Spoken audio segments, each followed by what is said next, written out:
Okay. Hola YouTube, my name is Ricardo Lino and I'm a wheel addict. Where am I? Well, you're at This Is All Skate Shop. Welcome. Eight times the power.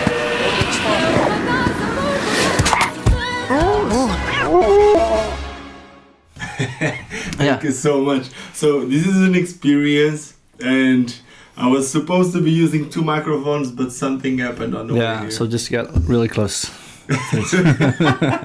Okay, so here's the thing. I'm in Amsterdam. I left yesterday South Africa and I was supposed to come to Europe to drop a computer, which is the computer that I edit my videos and all that. Yeah.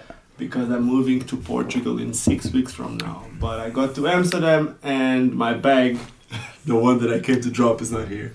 So what we're gonna do? Yeah, what we're gonna do? Yeah, so we're gonna do a little podcast right now, and let's just talk about skating, I guess. Okay, so of course that was the plan already. Yeah. It might not look as professional, but we're gonna make something. Yeah. So bear with us if the sound is not the best, but we'll make it work. Yeah. So for someone that doesn't know you, yeah, you do have a YouTube channel with This Is I Soul, do. Yeah. right? Yeah. I actually started vlogging this fall. So, and since this year, I'm trying to make a video every week, which is harder than I thought. You might be I have a lot of respect, newfound respect for you. Like, how many videos do you make every week? It depends. Depends, it does. Yeah, I've seen that. But like maybe even like 4 or something a week sometimes, three, right? 4. Yeah. 3 or 4. And so I'm like doing one for me is stressful. It's a lot of work. Yeah. That was one of the reasons why I started making these videos. It's the truth. It's when you start doing it more often. Yeah. Sometimes it's also not good because you also get in a habit, and if you have a bad habit, it's also not good. But at the same time, makes you faster, makes you better at editing and all that. Yeah. But it is what it is. I think more important than just making something every week, which is really important to do it consistently. It is. It's to have a goal with it. Oh, for sure. But I have too many goals. That's more like the goal is not having a goal is not the problem. I have too many goals. I have a list of topics that I want to do a video about, and the list is growing exponentially faster than the videos that I'm pumping out. So I think there's now probably for like a couple of years worth of topics that I want to discuss. So that means you need to start making more than one a week. Yeah, maybe, but then I need to get a lot better at making videos first. And it's a lot of work for me also because English is not my native language.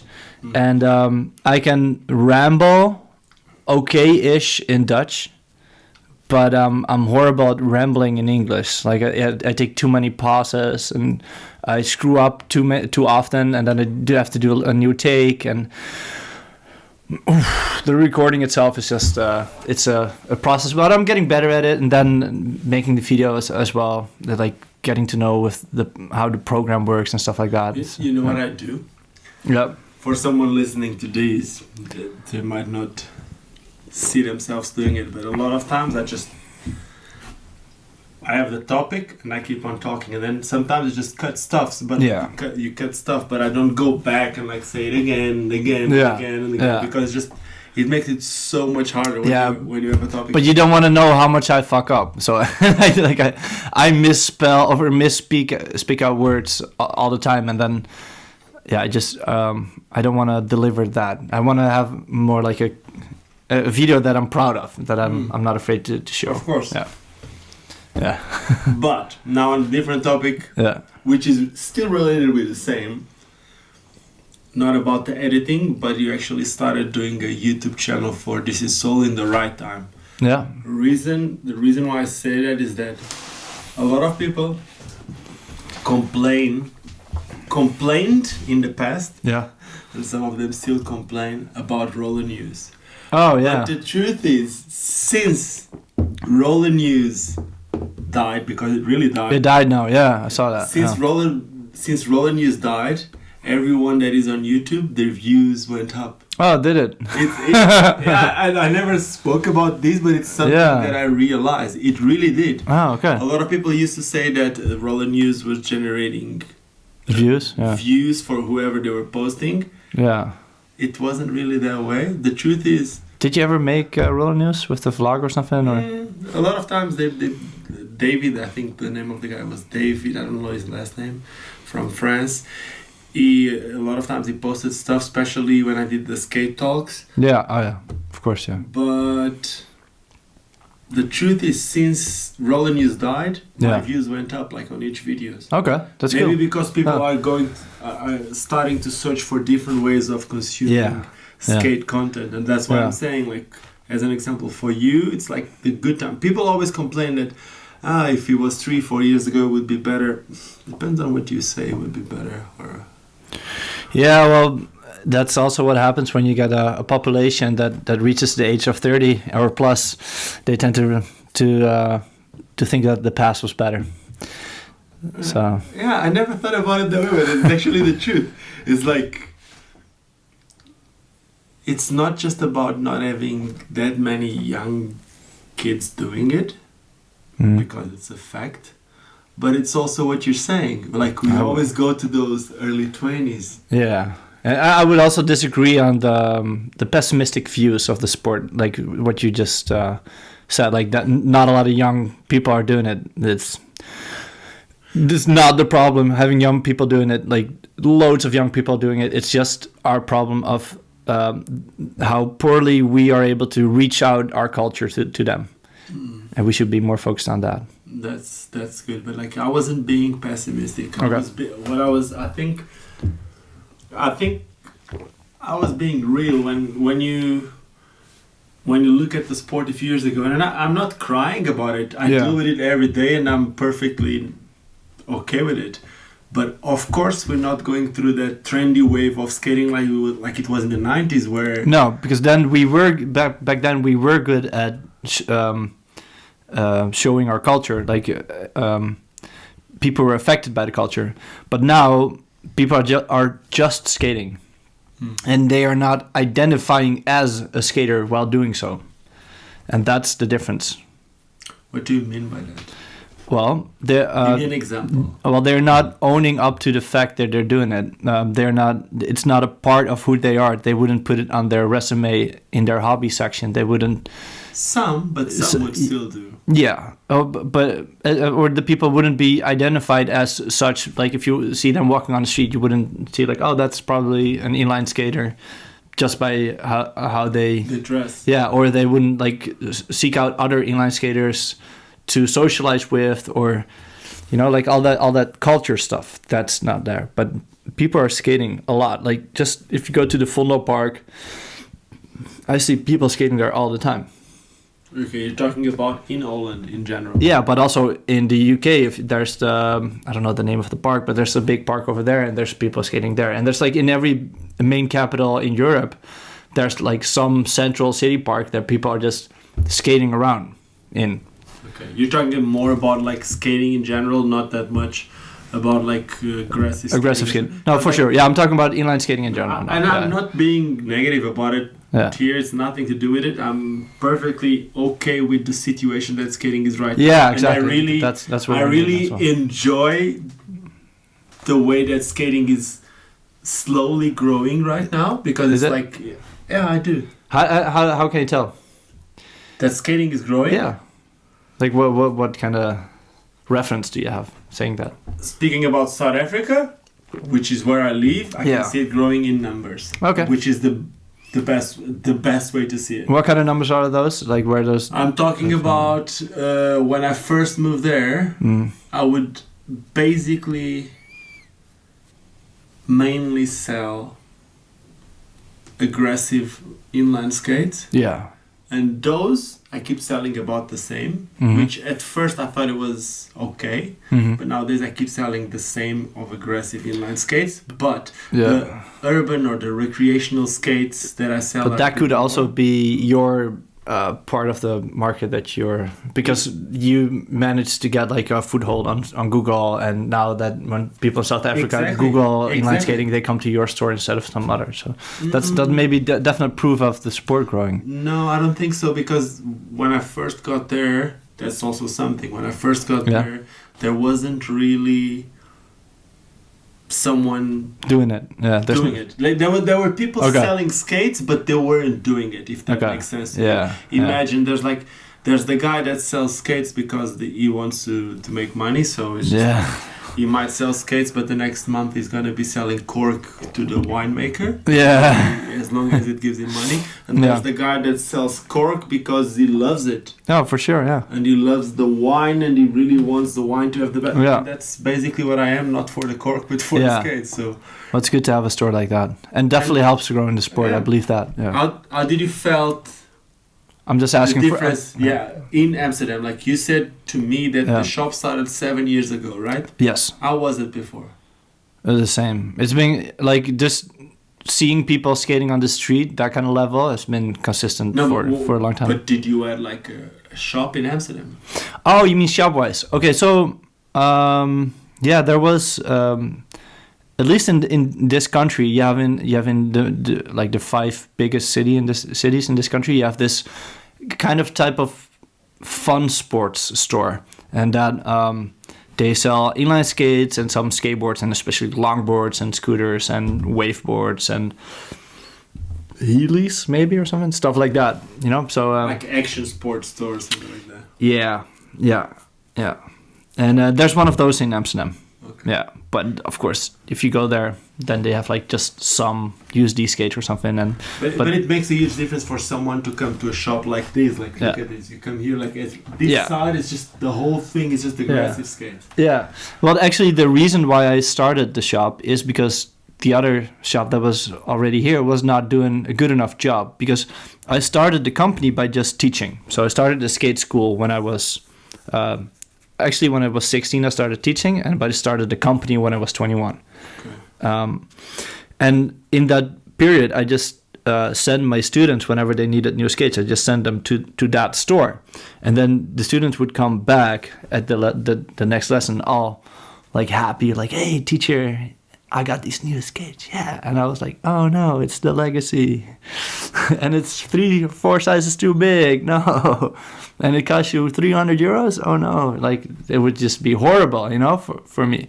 And then I would have to deal with this student on way too big, way too heavy skate that he spent way too much money on. So I thought I can do it better. Yeah. And that's why I started the shop. Okay. Yeah.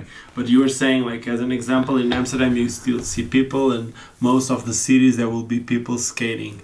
But if you think, like, as an example, and again, this is not me being negative. I think, like, I just want to be real. Being realistic. Yeah. Like, for me, it scares me a bit. Yeah. Even to think that a city like New York doesn't have an inline skate shop. Oh yeah, that's weird though. See, that's what I'm saying. Like, because they had one. They don't. No, they had one with the Ramel Knight and they even made a skate brand. What was the name of it? Core? Core? Yeah. Then that was the guy who owned the skate shop as well. I don't know that. Yeah. I don't know that. No, they did. But there was more. I don't know if it's still around. But like I know that nowadays we were speaking. With who was I speaking about it? I don't know if it was with Grant from Rossi's. But it's something that there's in America. There's a lot of places that there is no. Yeah, but America is different. Yeah, it might be because of the online shops selling a lot more. Yeah, maybe it is. But also, there's in America there's a big stigma around the sport. I always tell people to start. I'm sorry. I always tell people to stop rollerblading and start inline skating because of that joke. Yeah. Which joke? You want to say it? I forgot. I'm sorry. No, like okay. So because you said that, yeah. About 2 years ago, like almost in the beginning of my channel, Yeah. I made a video after speaking with you, Yeah. and I know that you also want to make something like that. No? Yes. Yeah. What do you call to what we do? Is it inline skating? Is it roller skating? Is it rollerblading? Yeah, I have some trouble with that because I would just have to look at the authority, I guess, and that's the Federation the International Roller Sport, and they call it freestyle roller now. So we just maybe have to go with that. Just just wipe it all off the table and start fresh, I guess. No, I don't know, man. We keep on starting it fresh every single time that something goes wrong. That's what they did with the name blading, which I'm not saying it's right or wrong. Oh, I am. But it's just like, but it's just like, first, for me, if you go back to the X Games era, which we always go back to the same, but it's just a perfect example. When I made that video, in the same 5 seconds, Arlo Berg said inline skating and rollerblading. And for someone that doesn't know, that's confusing as fuck. Yeah, it's just like the same guy speaking about the guy speaking about the same, but calling it two different names. So for a kid or for someone new, they just don't know it. Yeah. So that's why I keep saying, like, I'm not saying one or the other is right, but the truth is, all the skates that are here, even the most core ones nowadays, the them, why aren't they called them blades? Yeah. Just I don't. I'm happy with that decision of calling it them skates, and that's the basic argument that's the most fundamental, because there's a couple of arguments going around as for people to calling it one thing or the other. Because I made like a Facebook post, and the responses were basically in the direction of, I have always called it this, so I'm always gonna call it that, and I like it. And I'm sorry, but that's not a valid point, because if we would ever, like, if the goal is to have one name, we will have to change some minds. We need to do some sacrifices. Yeah. So maybe it's gonna be you or somebody else, and me as an outsider. Like, I'm not you and I'm not the other person, so I don't care which one it. I don't know which one it will be. But like, some of you will need to change their minds, and if you don't agree with that fact, then you're out of this discussion, because I want to talk to people that have the goal of having one name. Okay, so like that feeling, I feel this name more aspect is left out of this discussion, right? Just because you like it doesn't mean it's right. So then you're gonna like search for maybe for authorities kind of thing. So that's why I actually said it as a joke, because the FIRST, that's the governing agency around our sport. Yeah, but people might not know, you know. So they actually call it roller now, and the way that and I say it with a with the French accent, because that's the word. They don't call it rolling. They call it roller. Roller. No, roller. No, but it's from French. Yeah, so but you can say roller. You could say roller, maybe. Yeah, but that's not that.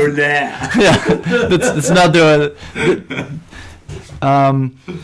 they call it freestyle roller because because the FIS is basically the biggest competition right now, like at least next to Winter Clash. And but they call it roller too. Yeah, they call it roller, and then FIRS, the international organization, just went off with that. But the roller games too. Yeah. They're gonna call it again. They call it roller freestyle too. What's that? The roller games? What do you mean? It's like the Olympic.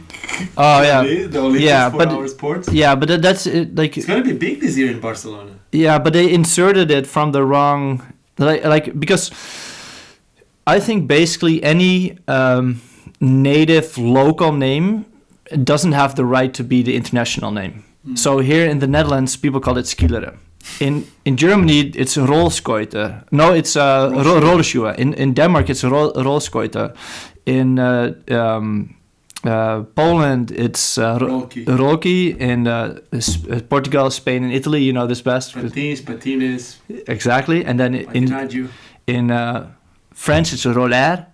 And I don't think... But that's when I made my video. That was one of the things that I said. It's like... I always give the same example. A BMX. A BMX is a BMX no Yeah. matter what. Yeah. No matter where, no matter what, it's always a BMX. For what we do, because it's Yeah. such a old object. The shoe with wheels comes from Yes, way exactly. too Yeah. When people we didn't communicate in the same language. People like to think that the skateboard is older than the inline skate, but it's not. Sorry about that. Sorry. It's not. It's like Skateboard was couple never years, invented. couple hundred years. The skateboard was only able Invented. to be made Because of because there was skates. some skates. Yeah, And exactly. did you know that the first skates ever were inline skate? Oh yeah, I knew. Yeah, I knew. So then, like any like local name should not be the overall international name, and I would say that what Fierce has now done is against that rule, because Skilere is not going to be the international name, and so is Roller is not supposed to be the international name. Sorry, no. It's like it's just that's the French word for it, and it's just as wrong. But I'm not saying they're right. I'm not saying that you're right or wrong. Yeah. But there's a lot of people that keep saying that what we do is roller skating. And when the first inline skates, I call it inline skating. Yeah. When the first inline skates first came, people said that they were roller skates inline and roller skates quads. Yeah. In Portugal, we call them that makes a lot of sense. Traditional roller skates. Yeah. And patins em linha, patins is skate, so inline skates. So yeah, I don't know. I actually think that, and that's kind of, I'm not on that wagon, like with how I would name it right now. But if you look at it from a logical perspective, people that do ice skating, which is the original skate. Oh. Someone wants a beer, tell him to. Yeah. It's a friend. Hey. No, so the thing is, when I made my video about what we should call to what we do, I gave 2 points that I think they're actually super valid.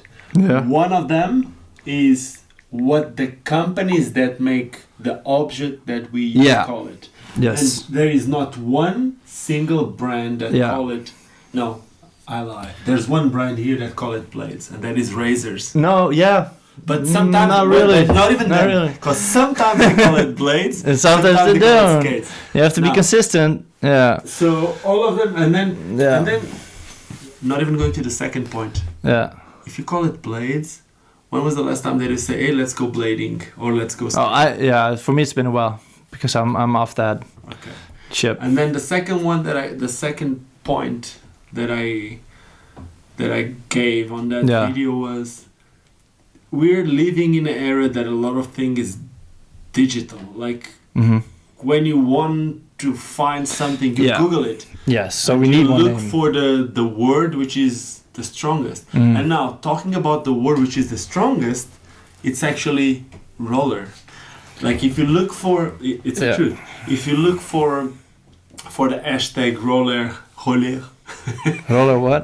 Roller? Roller, yeah. Roller. If you look for the hashtag roller on Instagram, I think it has over 1 million. Oh, no way. Over 1 million posts. But under roller, there's a lot more things like mopeds. It's also a car. Yeah, there's a lot more things under the same. It's not distinctive. Now, when you write patines in Spanish, it's the second. No, the second is in the word in Portuguese, patins. Because I don't know if you know, but like in Portugal, a roller hockey, like with quads, it's really big. It's like really big. Okay. In Brazil, everyone call it patins to the skates, and then there's a lot of different disciplines inside skating. There's like figure skating. They do inline and quad hockey. Okay. They do, like they call it patin street. So all the different disciplines of skating, they have the word patins. Okay. So that makes it the second most used word in the whole world, and it's the first one that it's really focused to what we do. But again, like you just said, I don't say that. I'm not saying that we should call patins worldwide. It just doesn't make sense. Yeah, exactly. Yeah. Just because like a lot of people, like the amount of people using the name is not the main argument. And you also made an argument about like we need to have a strong name because they will have a bigger impact, and how to choose that name. So there's kind of like no authority except let's just say there's no authority. Let's just write it like that, because there's the skate shops and there's the events and they're all calling it things and different names, but basically anybody can change. There's most of the like general users. They need to change anyway, because like the patines, or like people are calling it skating or roller, like let's say there are 10 different names, 9 out of 10 will need to change if we'll keep one name. So all right, so these are the users. Then we have the skate shops and the events. I think those like organizations, they will go with the current of the naming as well. In the end, there's no problem for them to move, you know. There's no big reason why we should take that into account. But then if you look at the brands and the companies, you made the argument that they are calling it like that, so that's the way that we should call it. I am making the argument in a slightly different way. I'm saying we cannot they will not change. So even if all the people in the world will call the sport rollerblading, I can tell you that these proud Italians that own the company Roaches will never call their company Roaches Rollerblades. Okay. And that's a slightly different argument. And I'm telling you, they will never. And the same with K2. It will never be K2 Rollerblades, Fila Rollerblades, Power Slide rollerblades. This will never be the thing that they are selling. Power Slide, okay. Yeah. I used to work with Power Slide. With Power Slide, we had we got letters from rollerblade lawyers because of using the word power blades. Yeah, good. And I know there's more people that had problems with that. So I don't know, man. I think like rollerblade fighted a lot of brands, and I'm not talking shit about them. It is what it is. They have the name, so yeah. But at the same time, they want people to call it skating. They don't want people to call it rollerblading. Mm-hmm. So I don't know. The word rollerblading just. It will always be there. It will always be there. It will never die. Be there, especially because in general, most of my American friends or the American skaters, they say like if I call it inline skating, people think that I'm skating in lycra. So what? What's wrong with that skating, man? Or if they say inline skating, people don't know what they're talking about. I understand that, but then we explain it. I'm not saying that they're right or they're wrong. I'm just saying like. I think I'm going in the same as you're just saying, which is if we decide to call something, we need to actually adjust to it. That's it. It's an adjustment that needs to be made. For sure, yeah. But and again, it will never change, you know. Like all these names, like patinas and rollerblading and rollskøyter or rollshoe or skilere, they will all like stick around for the next. If you're talking about decades, like 50 years or something. But that means it's still here for 50 years. Oh, for sure, it will be here for 50 years, for sure. I've no doubt for that. It's just a matter of like on what ship do you want to sit? Like there's a couple of like ways of calling it that have no potential at all of ever being the single name of the sport. And there's only one name that has a shot of being the one name. And what name is that? That's for sure 100% inline skating. That's why you have a shirt saying inline skate gear. Bam. Boom! Yeah. You know? So for me as a shop owner, and I'm teaching kids, I want them to hear the name that has the most opportunity of becoming the one name that owns them all, that becomes the dominant name. And even if it won't, I'm at least not part of the problem in this mix of confusing in the naming department. I'm part of the solution. But so you said something you said something about the brands that they will also need to adapt to whatever we decide to call it. No, they won't. No, I'm talking about events, not brands. Okay, but even I'm going to give you a different example. Okay. Because you said some brands will never adapt, even if, yeah. But what I'm trying to say is like brands have a really strong part in this. How can I explain you this? Yeah. Why am I calling it inline skating nowadays? Mm-hmm. There was a time that I was calling it blading. Me too. Yeah. There was the time I think I just let myself go, and I'm not saying anything is none of this is wrong, but before I moved to Africa, I went to Angola, and while I was trying to organize a little documentary about my trip to Angola.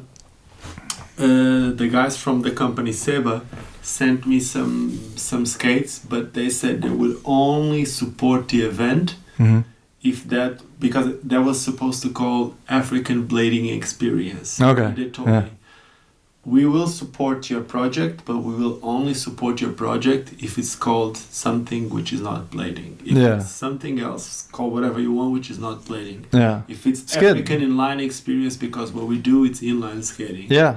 And good. That good that they're doing that. Yeah, they told me that was like about 2013. Yeah. And for me, that was like, ding, I never thought about it. Yeah. And a few years later, while I was already in South Africa, I was selling some skates already at the shop, but one of the ways that I get to more people is using a website called Gumtree, which is almost like eBay, but I'm not saying that's what people should be doing or what shops should be doing, but over there it's different. I was telling you this before we recorded. It's a different way to get to people with like entry-level skates and all that. So because when I first moved to South Africa, people only knew the word rollerblading. So I put like power slide inline skates / rollerblades. Yeah. Ooh, not rollerblade, rollerblades. Yeah. There was a guy selling rollerblade skates. One of those cork guys. The guy that sells cork one day, the next day. Okay. He sent me an email with someone that I actually know nowadays from rollerblade. CC'd in that email. Wow. Saying that you better take that name, otherwise you're going to get like a letter from the court, because you should not be using the word rollerblade, because I'm not using rollerblade, I'm using rollerblades. But anyway, for me that was the final eye opener, and since then I always call it inline skating. But for me it was these two moments were really important. Oh yeah, but, it's good to know. But for a lot of people it means nothing, and it's what goes better in the tongue, and I understand. It might take a few generations, like you were saying. So, but also I think it's very particular that we as aggressive skaters have a problem with this, while and of course we kind of like have the feeling that like our world is the world kind of like thing. But just get some carrots. Yeah, it's nice. I might get a beer. Sometimes we forget that there's like a lot of other. Sometimes we forget that there's like a lot of other types of skating, and there's ice skating, quad skating, and there's other inline skaters, of course, and somehow they like don't have this problem with the confusing naming part, because we even like tend to shy away from using the word like self-identifying as a skater. I see that within aggressive skaters that they're they're not self-identifying as a skater, while there's like loads of other like sub sports of skating that don't have that problem at all. So it's like ice skating has like speed, hockey, figure, short track. Can you name a few others? Like there's probably I'm probably missing like. Now there's the Red Bull Crest Ice, and like if you look at the Instagram pages of these like top professionals, they all just say like Red Bull Crest Ice skater or like speed ice skater or like just they would like maybe even the proud. Speed, like proud. They would even say maybe like just world champion skater, just like that. And then same goes for quad skating. Just go look at the top quad skaters within each segment of that sport. You have park, you have derby, you have dance, and then you probably have like hockey and figure and speed or something. And if you look at those Instagram pages, they would just say like pro skater or something on their page, or pro quad skater or pro roller skater, or like something that makes sense for them of saying it. But there's definitely the word skater in it.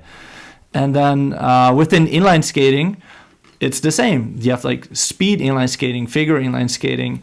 You have hockey inline skating, downhill inline skating, slalom inline skating. And if you look at those Instagram pages from those people, they just self-identify as like, I'm a pro skater, I'm world champion skater, or just anything in that order. And then somehow you come to this pocket of aggressive skaters, and we can like get elbowed out of that word.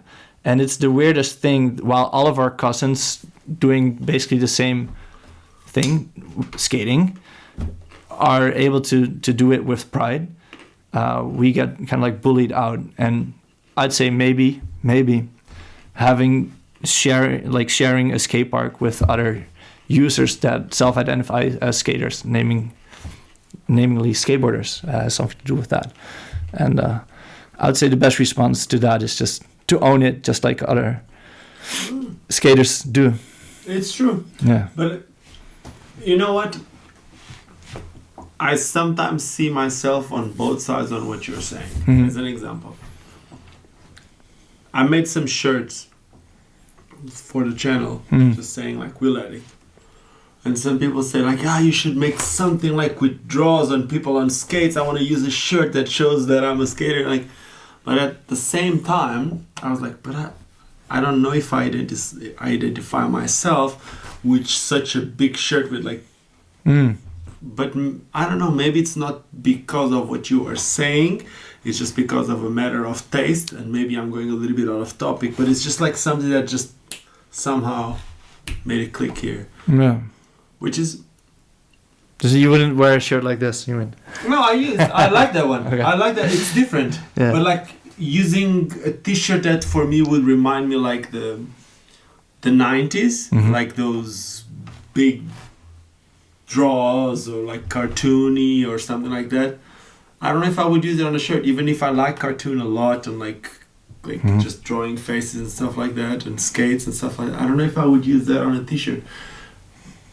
But I don't know if it has anything to do with my taste or if it has something to do with the thing being on skates. And I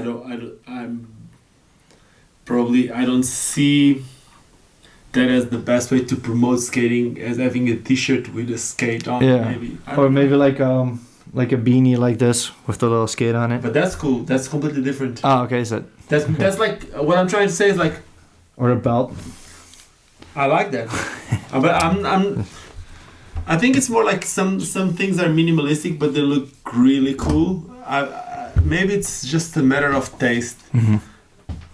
I think it's more about there's the skater and there's the one that screams I'm a skater. Yeah. You know, that's more like that. I do videos almost every day about skating and all that, but I'm not the guy screaming I'm a skater. No, like I skate. Yeah. If you come talk to me, that's one of the first things that I'll tell you. I skate.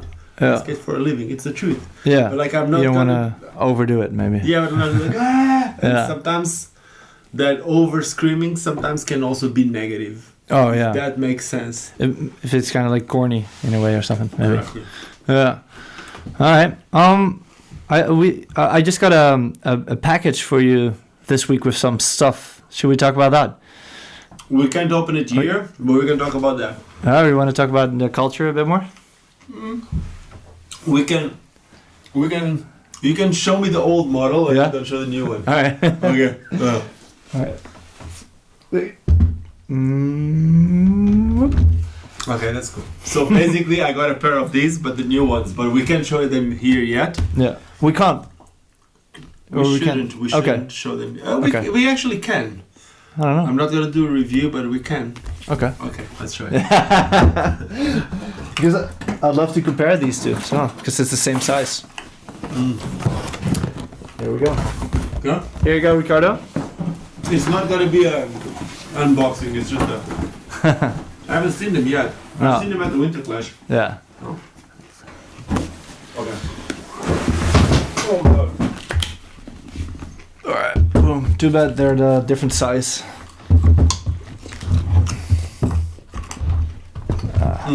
What size is the white one?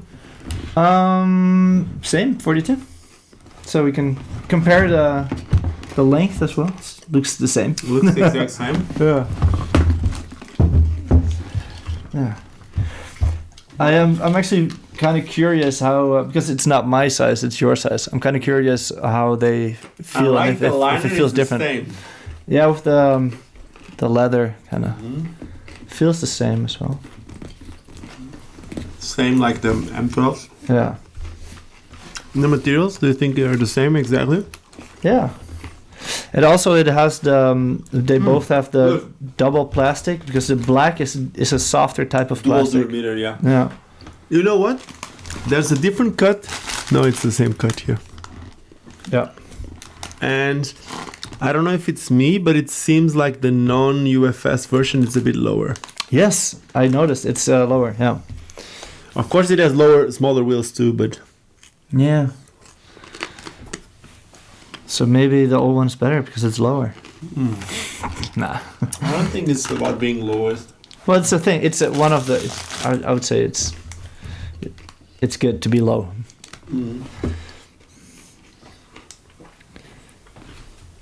In the back. The logo is the same. Show the back to the people. The cuff has a little bit of a cut, huh? So if you cut one. There's no V cut. It's like actually a just flat it's cut. supposed to be a straight cut, Yeah. but this plastic feels different though. This one. But Feels hear like the first- sound. Just tap it on the. Get it close and then tap it like.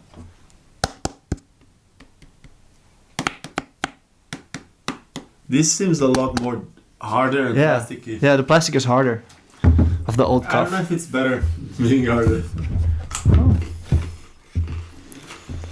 The buckles are different. That one has the memory. Yeah, for sure. They didn't have the memory buckle back then. The sole plate's bigger than the new one. Show the sole plate. It's a big difference. But still, you could skate this. You could still. I think this is one of the first skates that you can still ride on and be okay on. Because any like if you have skates that are 1 year older, like this is 97 or 98. 98. 98, yeah. 97. Yeah. So if you get skates from 96, that's too old. Like they will not do a good job anymore. But these are okay. You can still win any competition on those. If you're good enough. Yeah, I mean. What is this plastic? Yeah. What do you think? Let me just move the fifth elements now. Mm. What do you think of the aluminum frames? Have you tried them? Any of them? No. Well, only the big wheel aluminum frames, but not the Sola or the Element 2 frames. No, haven't tried them. But also, I'm not skating. I'm injured, so I'm not skating. Okay, I've been skating the Solas a lot. Mm-hmm. And when I made my review, I never felt until a few days ago, I never felt that they were a bit slower on topside tricks. Oh. But I feel like they're a bit slower than a plastic frame. And it's not a complaint, it's something that I really believe that it's something that you get used to it. And then I ended up thinking, how come that no one ever made, or at least not that I remember, a plastic frame with the aluminium block? Because I actually like the front sides and the back sides. Oh, there were a couple. There were aluminium blocks. There've been a rollerblade one for sure. No, but I'm not saying aluminium block just in the center. And Okay. the plastic. I'm saying like the whole part that you grind. As an example, when you look at a solar frame, let me get the solar frame. Can I? Yeah. It's right here. When you look at the solar frame, it's the exact opposite of what I'm saying. Imagine if there would be a frame. Yeah, but Yeah. this is not a complaint. No, I no. love this frame. Yeah. But imagine if there would be a frame that you would be grinding on plastic, and the whole edge block there wouldn't be any plastic touching. So because I have the frame, I have this one. I've been skating with the aluminum block, and I love it. Yeah. It all depends on what your angle is. Because if your angle is to grind the best grind you can grind, kind of, I think maybe aluminium or metal wouldn't be your go-to thing anyway. Because at least, like, maybe it does well on coping. I don't know, I haven't tried it, but at least on curbs, it should be obvious for me that plastic. So if grinding is like your main concern, you're not gonna go to aluminum anyway. The reason why I went to aluminium, I wanted to get some aluminium frames, and I even have the aluminium block. It's seriously the way that I see myself skating in 5 years, 10 years. Mm-hmm. It's doing simple tricks, fast, enjoy it. Like I would look at skating almost like surfing. Like when you see like an older surfer, you see the guy just going there for the feeling, and that's exactly what I want to do with skates. Like exactly. The more I skate, and when I try to go a little bit more technical, or if I try to go a little bit bigger, the injuries, it's something that I don't want to deal with like the same way. But I still love that feeling, like when you grind like cross like corner on the ball or something like that. But with these frames, I love it. And even backslides, I have the aluminium edge block. The backslide feels so good. Does it? Because it's, I don't want to say it's slower, but it feels different. So I feel like I'm skating them on Majestics. And on the Nils skate. And on the Nils skate, it feels like I can lean a lot, not being scared that I'm going to get stuck. Or that I'm not scared that I'm going to slide out. But I've been skating them flat. But on the other hand, if I try to torques with this, dude, I made a video the other day. I was just trying to full torque, and full torque is one of those tricks that I used to do. Since I learned them, I never had problems. But me full torquing with the aluminum edge block and flat 60s, it just looks so bad. So frontside torque as an example, I can't. That's me. For me personally, I go to the two extremes. So I skate anti-rocker. I know, and 80s. I skate 90s. That was a different setup that I'm not skating that one anymore. But like I just have my because that was an all-round setup that I could do anything with, right? That was when you saw me at Espo last year. Now, what I tend to do here in Amsterdam is I have my one aggressive inline skate that is anti-rocker, and it's perfect for. It's the Rossi's SL. It's the Razor's SL. Shift. I skate the shift, and then I skate when I go through the city. I just have an aluminum 90mm frame. Which frame is it?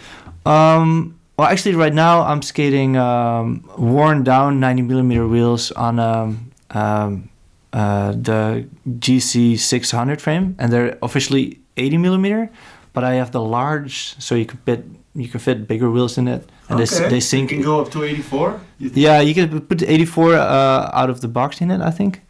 Yeah, that's cool. But nobody knows, so now they know. Maybe I'm the only one doing this option. Cool. Yeah, and it's because of my foot size. I have a 45, 44 foot size, and I think one of the biggest problems here for me as well, selling skates, and especially just for the sport in general, is that the frame length are not a thing anymore. And back in the day when we just had these skates here,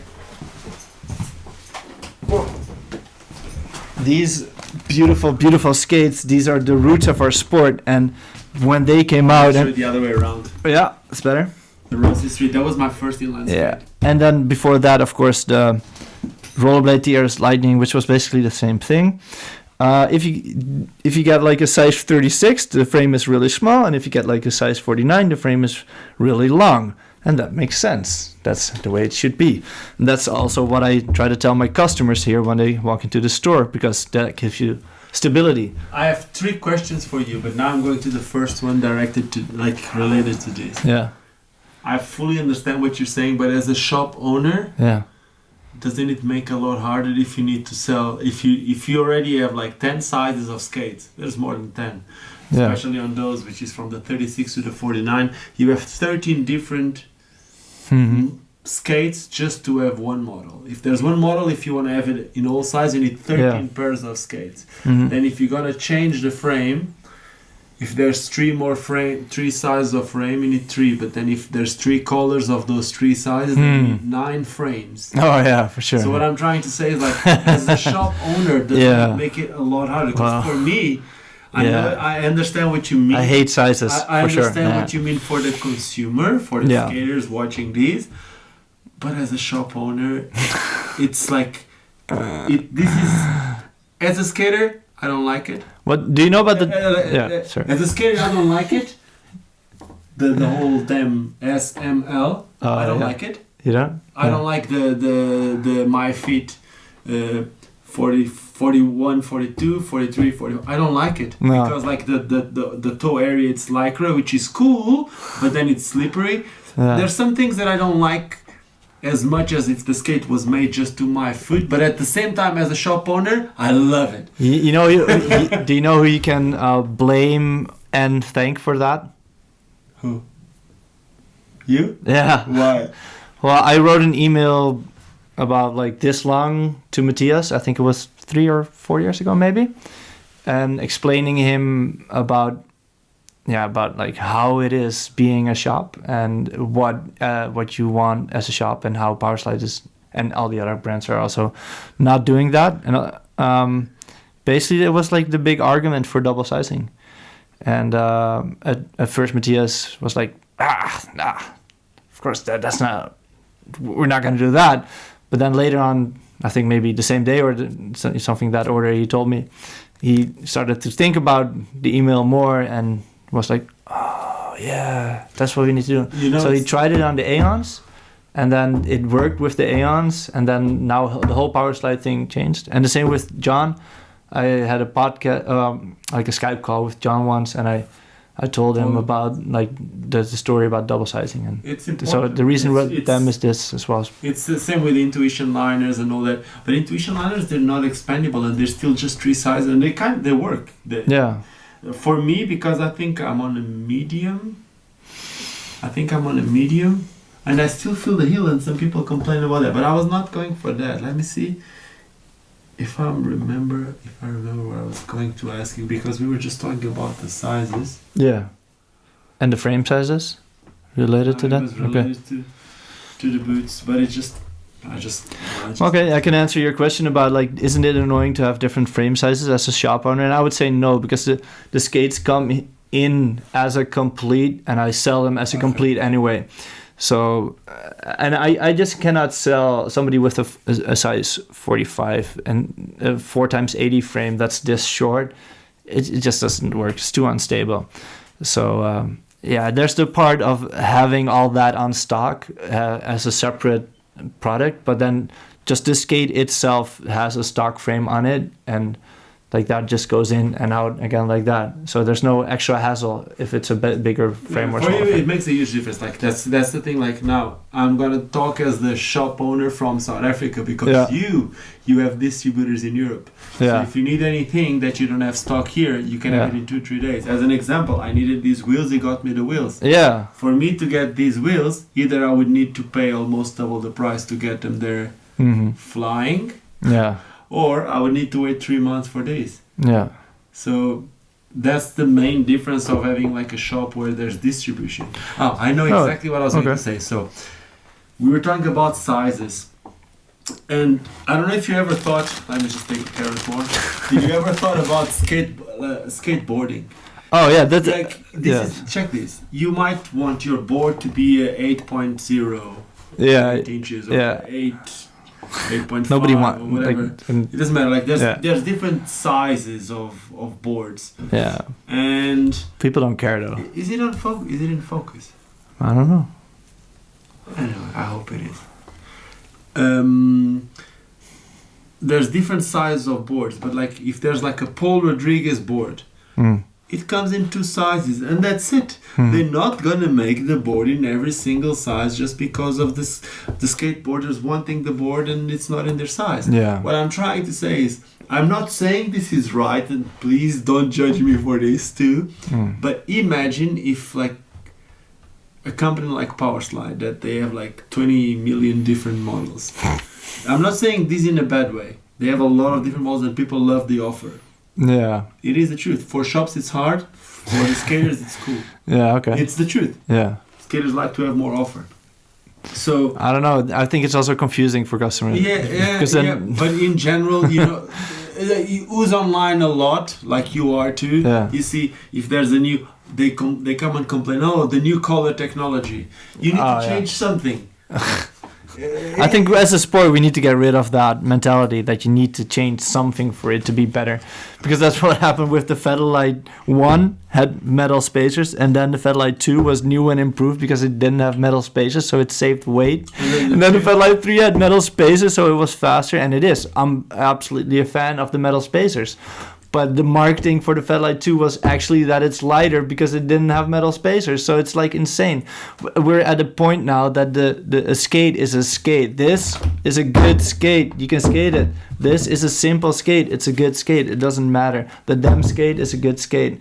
Why wouldn't we focus all that energy into our culture, into our riders, into stuff that has more of a shot of reaching outward and inwards in ourselves as well?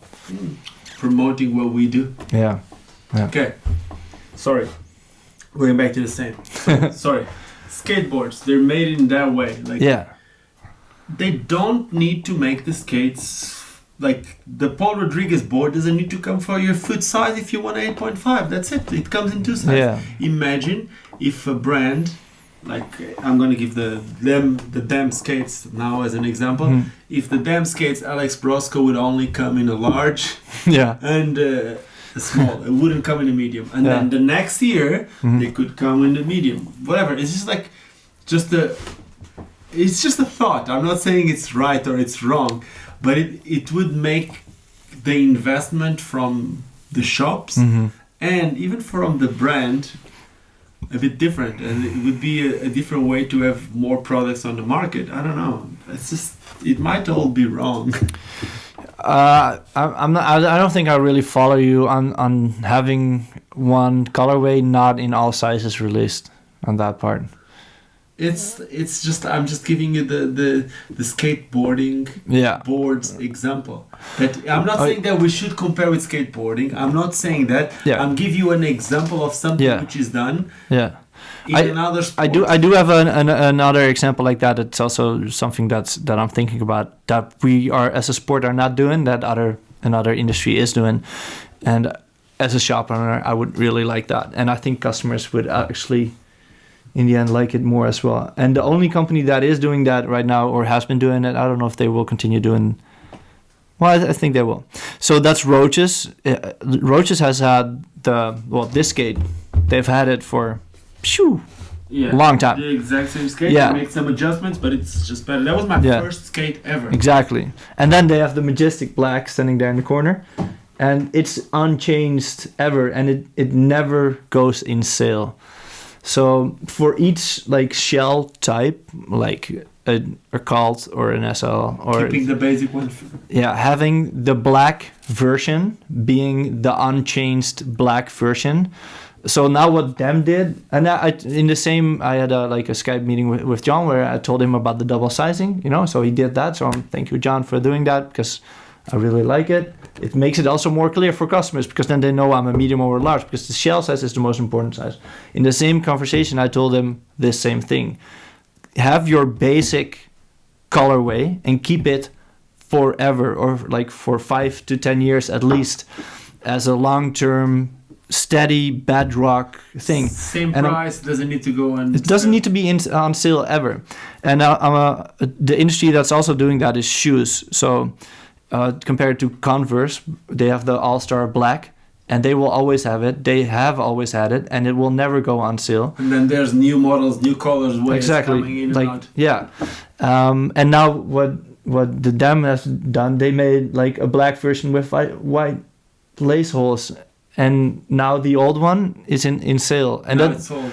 and now that's old. Why is an all black skate ever old when it's exactly the same as the one with white laces, but it's all black, and it actually looks better, but now it's on sale? That's the craziest thing ever for me as a shop owner. But Razors kind of did that with the coat. No, they didn't. No. They've never had like a long-term investment into one colorway. They should just have for the SL, the Cult, and the Shift. I would like to see them having. Do you think that's one what color USD is doing with the carbon skate now that they bring the all black carbon? No, they just bring it back, but then they lose it again, and then maybe they will bring it back, maybe they won't.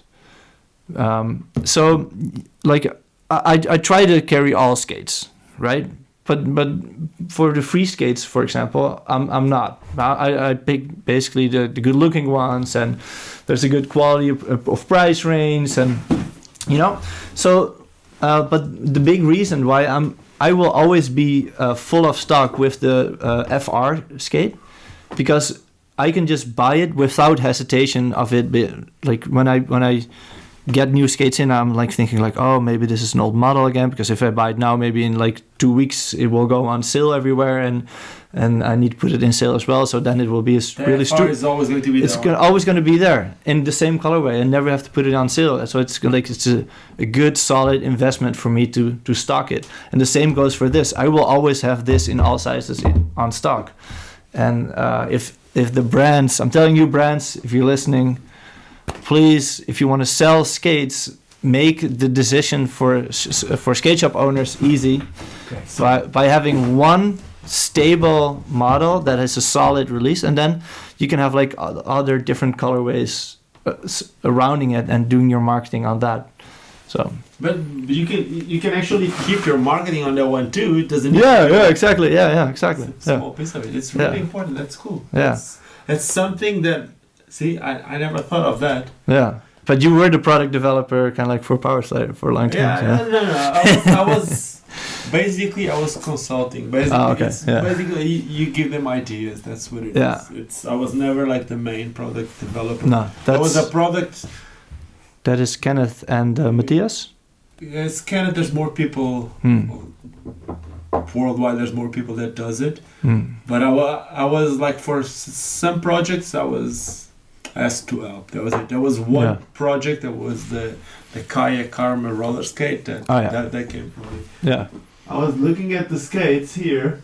You want to tell us a little bit about this wall? Because when I first met you, you had a super I wouldn't say a strong opinion, but you were like really proud of having aggressive skating only. When was this though? A few years ago, like. No, we didn't meet in person, but when we first started talking. Oh yeah. I don't know when we first.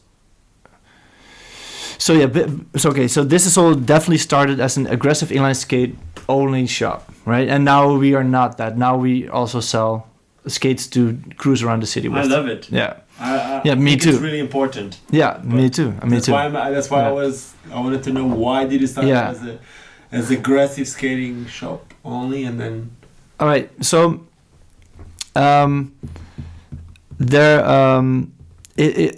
it's in comparison with a bike.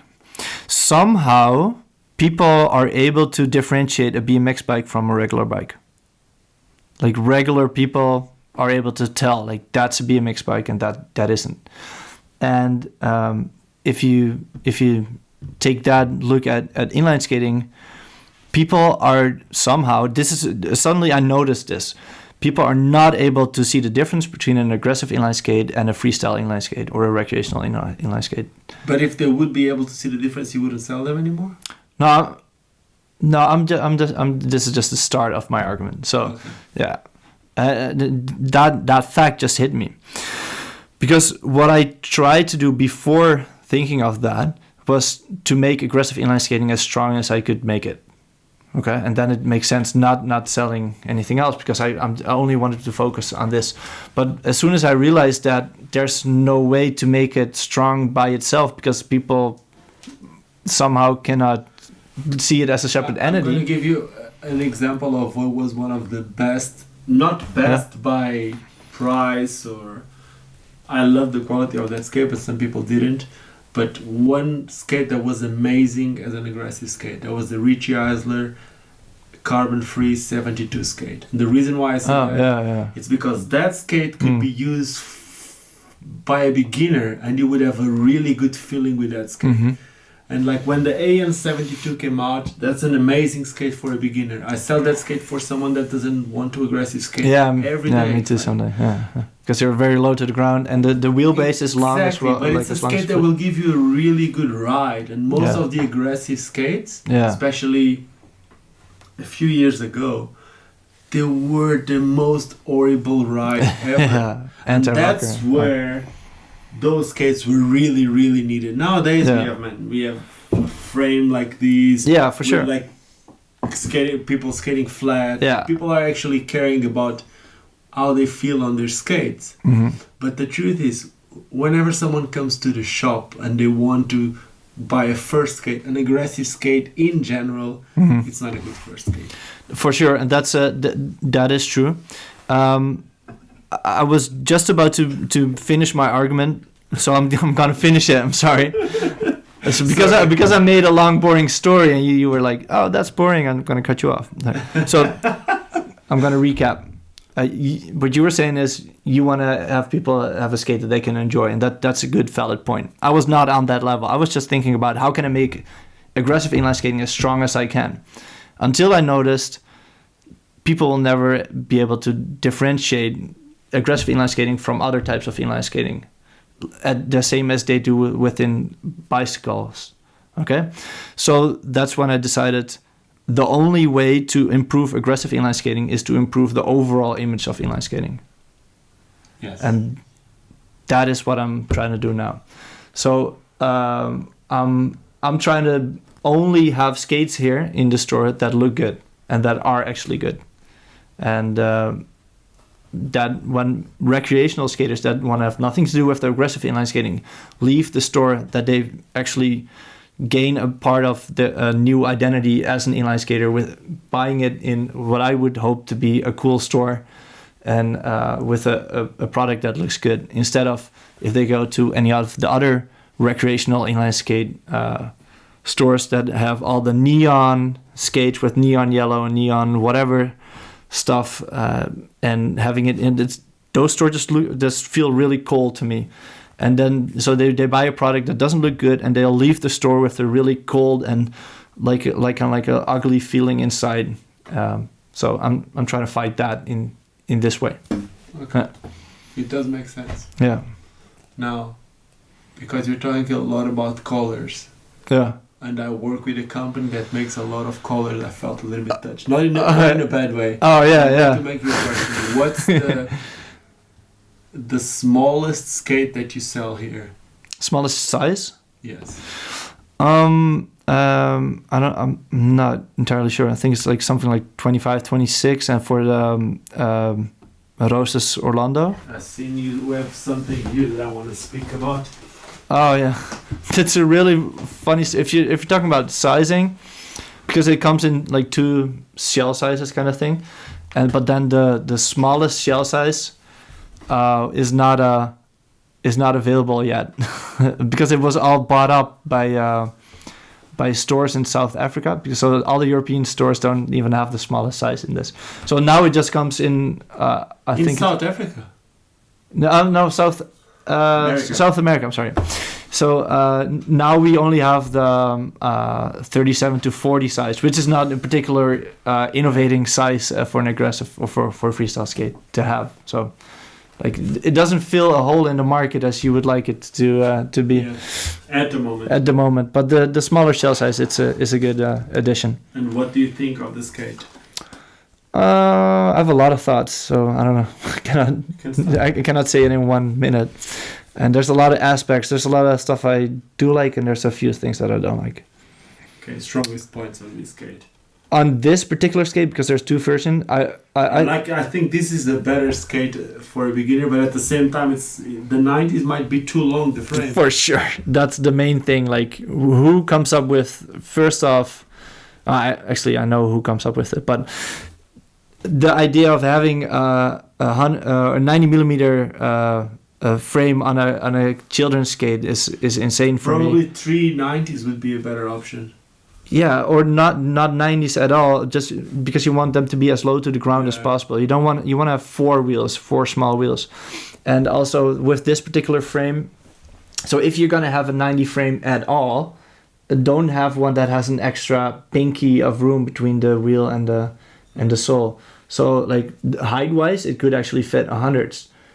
And then lengthwise would need to be even longer. Nah, I know. I'm just talking about like you want to have a frame that's as long as your foot, and you want to be as low to the ground. But on the Celtic side, I've never really looked at the frame the same way as I'm looking at it now. And when I look at it from the side, I somehow always thought that this frame was like folded aluminium, but it's not. It looks like a solid frame. Yeah. It looks like a solid. Is it 165 or UFS? UFS, yeah. Yeah. That's cool. But the boot is good. Like it's a strong boot. It's not weak. Like it's not like flimsy. That so it's their good. flat frame is amazing and could be much better than the freestyle frame on the other version of this skate. But at the same time, I know that it makes the skate a bit heavier. So yeah, I don't know if they're cheaper. They're making a freestyle cheaper too, less wheels. Yeah, yeah, and the frame itself is cheaper as well. What's the price on that skate? I actually don't know from the top of my head. Sorry. 160 or something? I should know, but I don't. So good. Yeah. What else do we got here? Talking about the frame length, so I think that again the frame length should be about as long, or maybe like a centimeter shorter than your foot. And I think the options of the frame length are too limited. So I'm also happy that the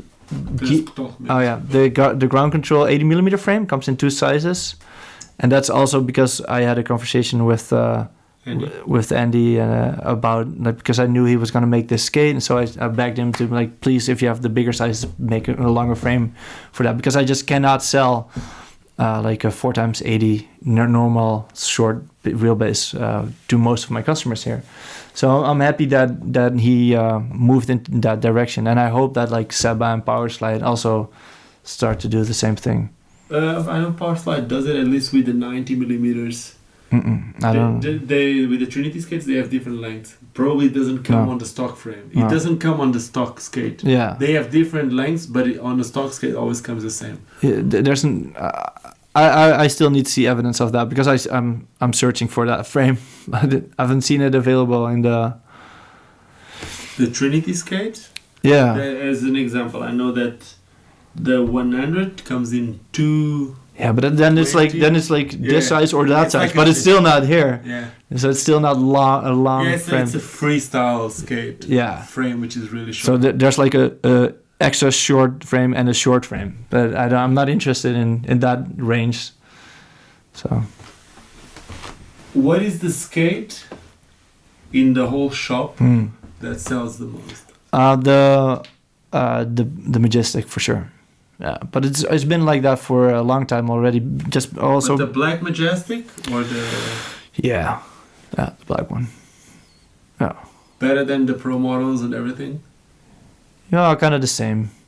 I would say like within roaches, like 40% the black one, and then 30% white, and then 30 of the blue one. There, on the left. I'm actually sold out of the blue one now, so but it will come back next week. Joe? Yeah. What do you think of Joe's? Joe just won the feast today, the Roller. Yeah. Yeah. Well, I like him leaving. What I think about that? Yeah. I have the feeling that I'm missing information to tell something about it. No, but you don't need to judge. Like, in my opinion, you know what I really think about the whole thing? It was in the last 2 years, maybe even more, the first time that a skating brand and the skater did something Yeah. professionally. Yeah. What I mean by that is like he left the brand or the brand let him go. I don't know exactly what happened, but there was a statement from both sides. When was the last time that a company did a statement? Fuck. I have a lot of respect for both those parties. Yes. Yeah. Oh man, I hate it that all those companies are just like shutting doors, like Roller News now. Or there's been so many companies that's shutting down, and there's no statement ever. Fuck. Yeah, you're right. Wow, it's a good observation. So annoying. When people went and started giving a lot of shit to Roses for their post. Yeah, at least they posted it. Yeah, they gave them shit because they opened a door for them to do it. Yeah. They could just hide it. Yeah. Yeah. They didn't. They did it professionally. Yeah. Well, kudos. Yeah. Yeah. Yeah, I don't know what happened there. It was a good time. Like having him on the Roaches team was definitely worth something. What do you think is going to happen now? Within, I think Roaches will be fine. They don't, like, as much as they need him, they also don't need him because Roaches was already one of the biggest selling brands here in the store before the whole thing happened with their branding. So it definitely worked. Like what they're doing is working, but I will keep selling Roses, and Roaches will keep making skates. So. Yeah, you told me that last year at Espo. I have one more question about Espo, but before that, I'm going to ask you something about Roses. Yeah. Like, do you think that what Roses did in the 90s, they're still getting the juice out of those fruits that they planted in the 90s? For sure. Because it's amazing. For sure. I'm 100%. The amount of people that get to my shop and they say specifically, I want a pair of Roses. Here too. And it's the only brand. Yes. That people actually like come into the store. Oh, I used to have Roses. That's the only brand that they're are conscious about that they have had it. Still not the question about Espo, but another question. What did they do? Because from what I remember in Portugal, as an example, they didn't do it like brands do it nowadays. Nowadays, brands get surrounded. It's the truth. Yeah. It was a different era, and it's not me crying or anything like that. Nowadays, brands get surrounded by skaters. As an example, I work for a skate brand. Yeah. It's an example. Back then, I might have we always complaining about businessmen, including myself. Yeah. About businessmen coming into this world, but the truth is, and I'm not saying they did good or they did bad. The truth is, in Portugal, as an example, Roses had a businessman in front of Roses. And that businessman took Roses to every single TV channel, to every single sports shop. I'm from a small town. Yeah. My small town sold Roses. Yeah. Yeah. Is it because he was a businessman? I don't know. Was the company that powerful that every little sports shop would know about it? Yeah, I don't know. The truth is, they made something there. Yeah. I don't know if it was straight from Italy that they were sending the information to all the countries, or you would need to have a minimum amount of knowledge to be the distributor. I don't know what they did, but the distributors were really well picked. Yes, and that made a huge difference. Yes, yeah, that's my answer as well. So, as a brand, there's a couple of things you can do really well. So, distribution definitely is one of them. You can have great marketing. Let's say great marketing, product. Okay, all right. Distribution. So far, it hasn't been okay at all. But they're actually changing some stuff distribution-wise, so I hope it will be improved. So I'm just talking about there's these. What do you think about that? I'm gonna first finish my argument.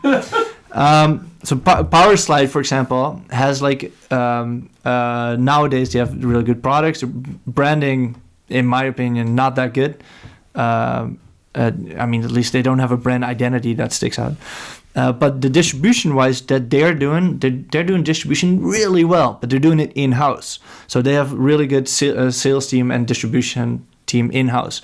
What they don't have that is really good is a local representative that is doing a good job. Roaches as a company is actually really bad at distribution, really bad by itself, and maybe they know it, maybe they don't, but because they're really bad at it nowadays. No, they've always been really bad at it as a distributor. But so their workaround solution actually worked. So what they're doing as a solution to that is working together really closely with local distributors that are not like their own company, but are like a different company that they partner with. So in the 90s, same thing. What you told me about Portugal just now, they had like a local representative. That's what happened here in this country as well. It was Axel, his name, and he was just a business guy, but he was really good at the distribution here in the country, and he made Roaches the brand that it is. Like I'm still selling skates because of him. Thank you, Axel. Like more than the way that the product itself is differentiated between any other product. Like it's all him. Like because he put the skates in every store, and he made it all happen. So it's kind of like their disadvantage turned out to be an advantage because the patch that they put on it was a better patch than the other companies had. It is. Yeah.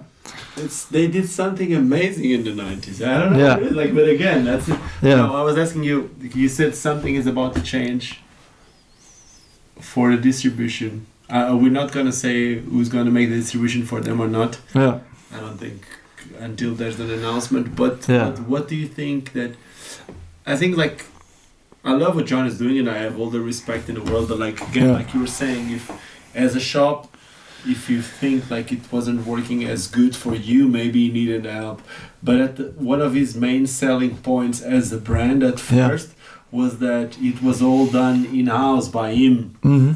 But now it's about to change. So yeah, you think he's gonna lose that selling point of his all done by him? Well, I think no, because people don't know about the distribution at all. That it's not them. Like the customers will not notice this at all. This change. So no, because people used to buy skates directly from John. Or just from shops. Would he sell to? No, I would be in contact directly with John, and that's changing now. But if a skater wants to buy a skate, could he buy it from John, or John could only sell to shops?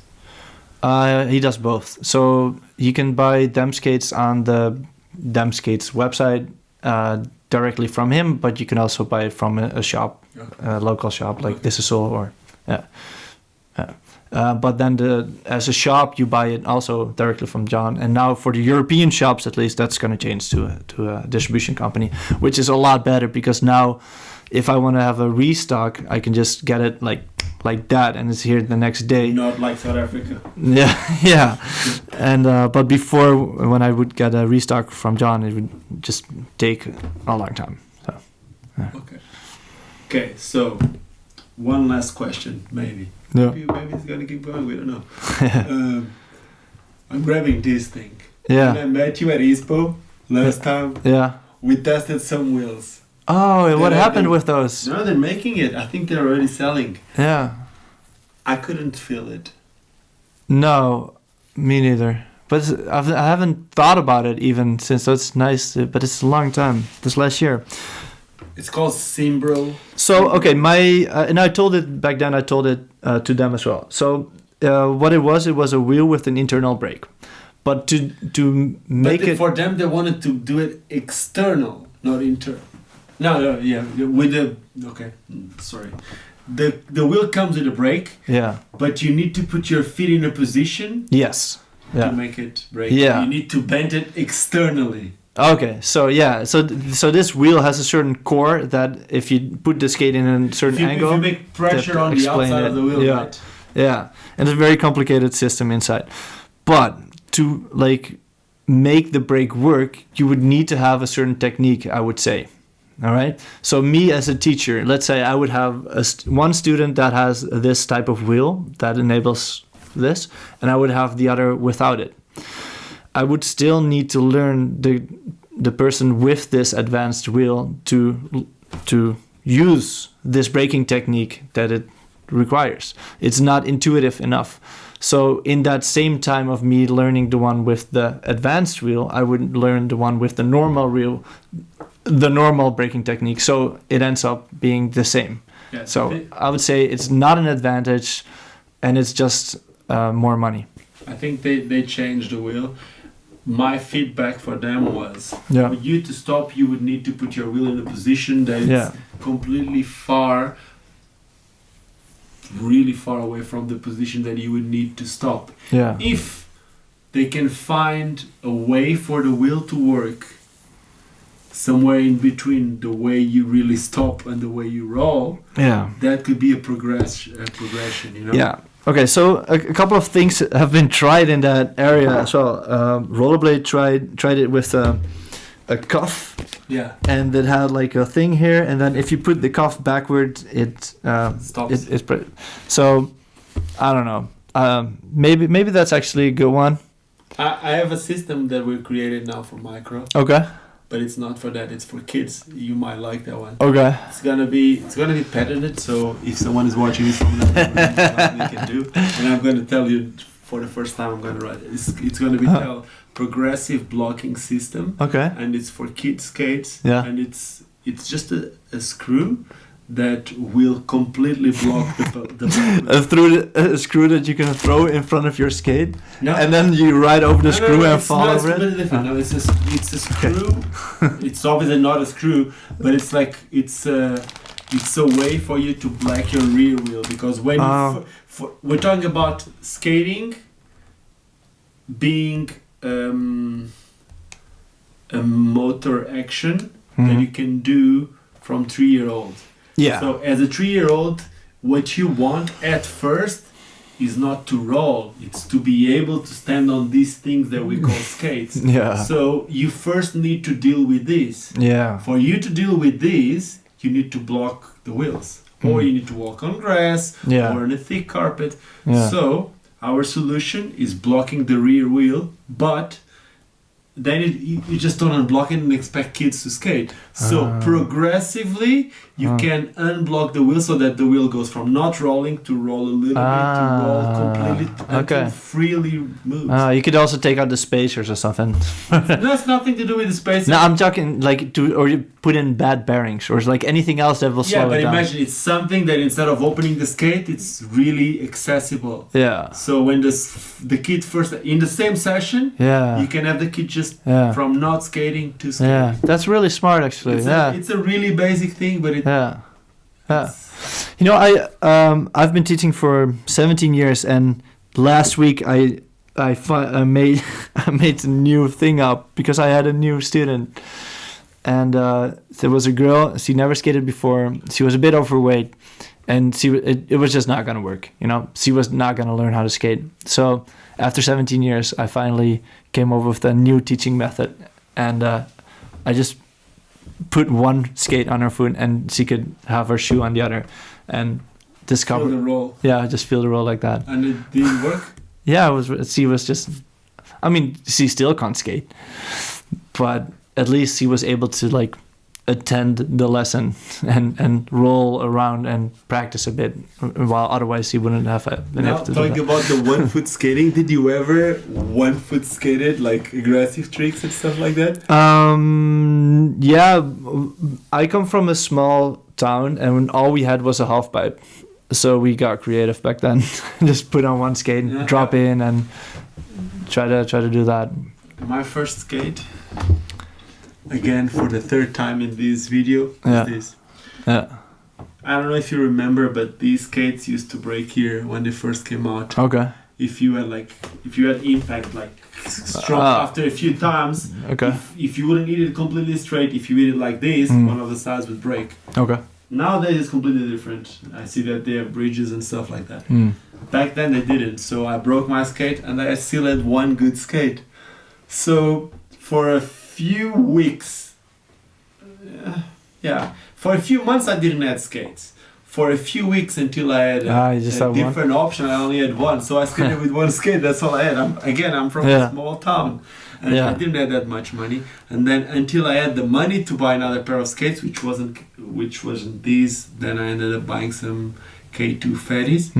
But until I had the money to buy my second pair of skates, that's when I started quad skating in ramps, because I had speed quad skates. So anyway, I guess that's it. Cool. Today. Yeah. It was fun. Yeah, thank you, man. I still don't have my computer, but Yeah. okay. I hope you guys enjoyed this one. And if you stayed until now, well, congratulations. Yeah. I don't know how long we filmed it. Maybe, let me see. How long did we do this?